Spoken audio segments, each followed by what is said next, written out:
I walk onto the floor, preparing to meet my partner with confidence.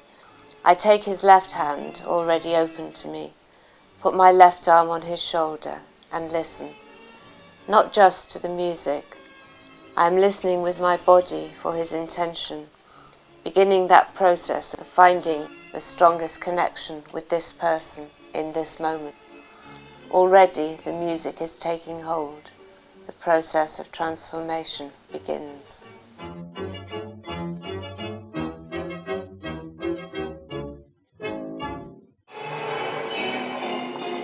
It's quite easy, I think, to become obsessed by tango. It seems to kind of permeate every bit of your life.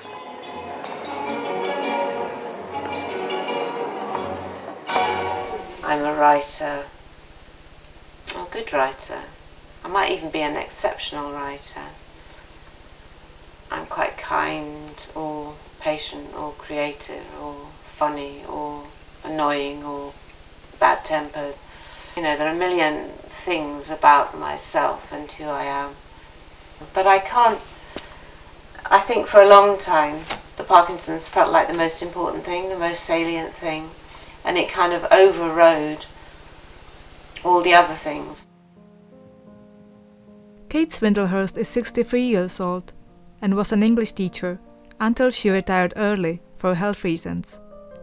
Kate has been fighting Parkinson's for 9 years and finds the emotional side the hardest to deal with. The disease carries its own quota of sort of depression and isolation, and I struggle with that. I have very dark, low days, moments.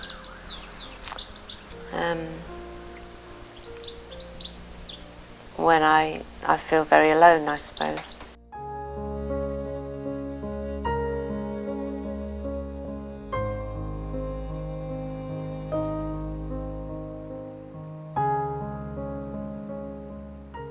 I suppose I've been single pretty much for the last 20 years, and it's not really by choice, in that I would much prefer to have a partner, someone to sort of share this journey, I suppose, with me. I have thought I couldn't ask anybody to share this, that would be too much. Kate has found her salvation in Argentine tango. She is a member of a mainstream tango community in Cambridge, but also takes individual classes. For Kate, dance is both an escape and a source of energy, which keeps her going. That's what you hear.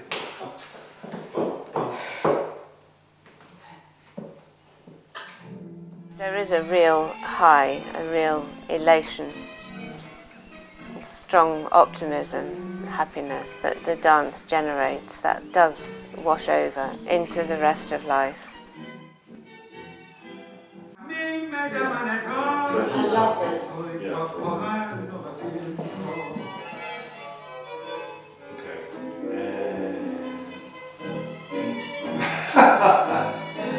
The most important thing was to communicate one human being to another with compassion, with love or friendship, support. Once she felt that it was okay to have Parkinson's or to move in a slightly Parkinson's affected way, it was perfectly okay. There is growing evidence that dance has therapeutic benefits for people with Parkinson's. Dance scientists from the University of Roehampton have carried out a research in collaboration with English National Ballet and explored how dancing affects people with the disease. In our project here at Roehampton, we really see dance as being kind of very many different facets to the way that dance can help these people. First of all, hopefully helping their mobility, hopefully helping people carry out their everyday activities with more ease and efficiency. but also hopefully giving them some joy and some happiness.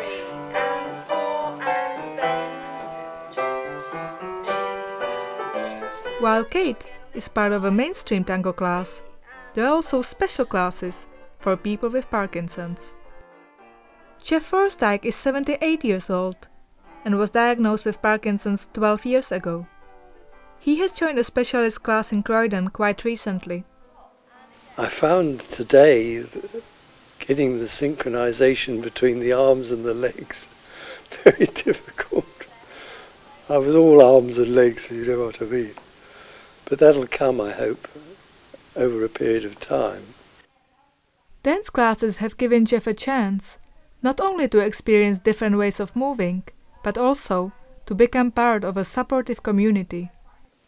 Well, they're a friendly bunch, and therefore you feel welcome. And I think the result of that is that you relax.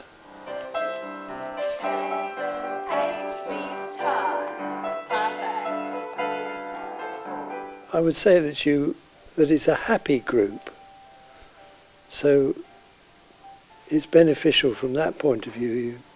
You come here for an hour, and it's a happy hour, if you know what I mean. No alcohol involved.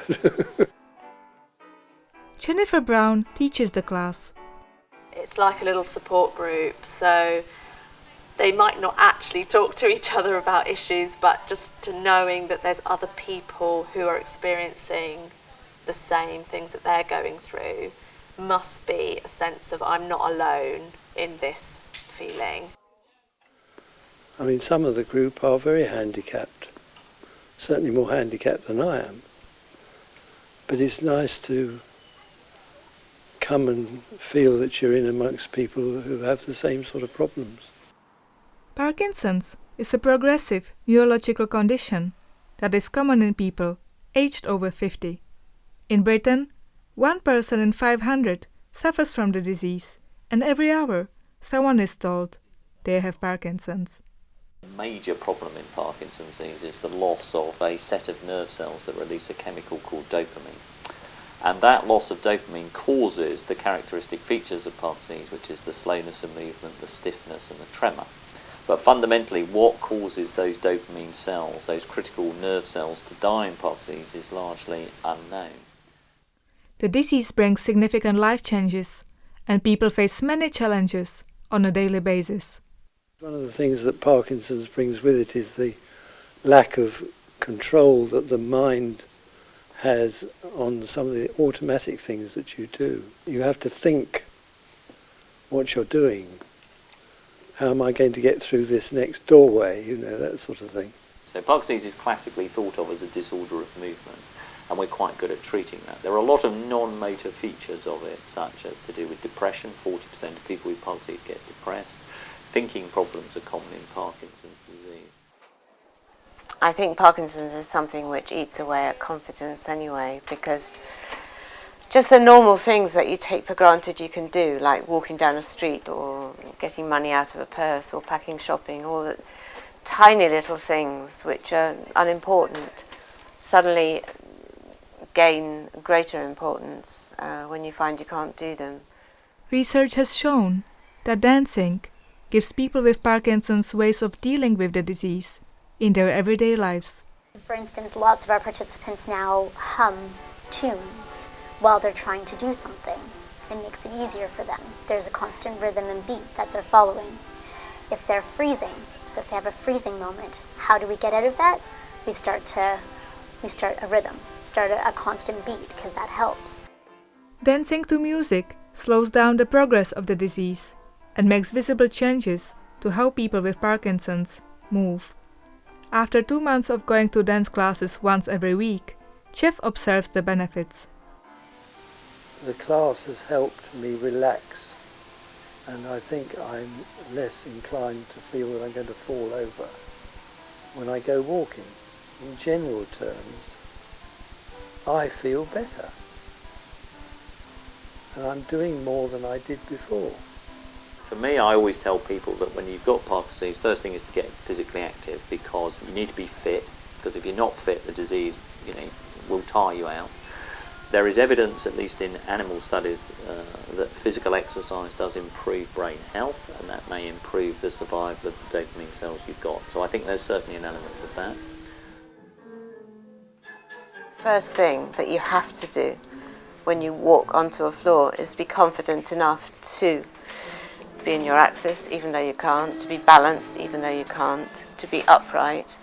And it challenges all the aspects of the disease, and it demands a kind of confidence that the disease takes away. I remember when she first came, the movements were very stiff and awkward and more or less rigid, but very soon it started to relax and become more fluent. But in tango, you're also close enough physically to feel your partner's heart beating. Sometimes literally to be aware of two hearts beating as one, as the poets say. In her book, Dancing with Kate, Kate and her friends tango teachers John Conati and Ellie McKinney share their personal experience and observations of Parkinson's, reviewing the benefits of tango and the power of friendship and community. I have a bit of a profile as a writer with Parkinson's because of this book, and I'm kind of quite comfortable with that. Despite the difficulties, Jeff embraces every day fully and doesn't allow the disease to affect the quality of his life. You can keep going and force yourself to keep going, keep fighting the battle.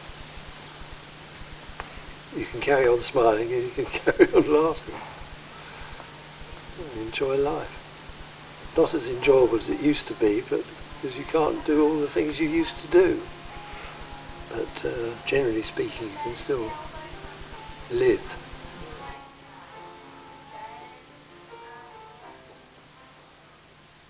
Dance creates events that are about art and social interaction, not about Parkinson's. Events where Jeff and Kate can build bonds and relationships. So this is the dress I'm going to wear. It's my favourite dress, and I think it looks great. It's gorgeous to wear. It's really, really comfortable to wear.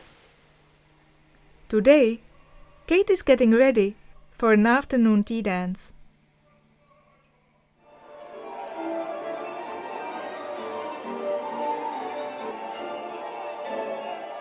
You know, I have some really good friends. I have a supportive family. I have a supportive community. I've got plenty of stuff I want to do, you know, things that I feel quite optimistic about for the future.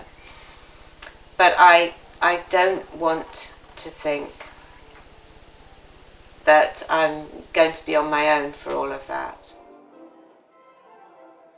I might be, but I would like to think that somewhere there's a partner, you know, just waiting around the next corner, or somebody who would be interested in a 63-year-old with a mild version of a chronic illness.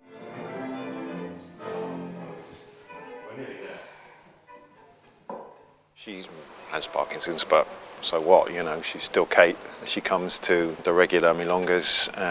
Everyone relates to her in a way that they would, you know, to anyone without Parkinson's. It's a lesson I'm still learning. It's a hard lesson.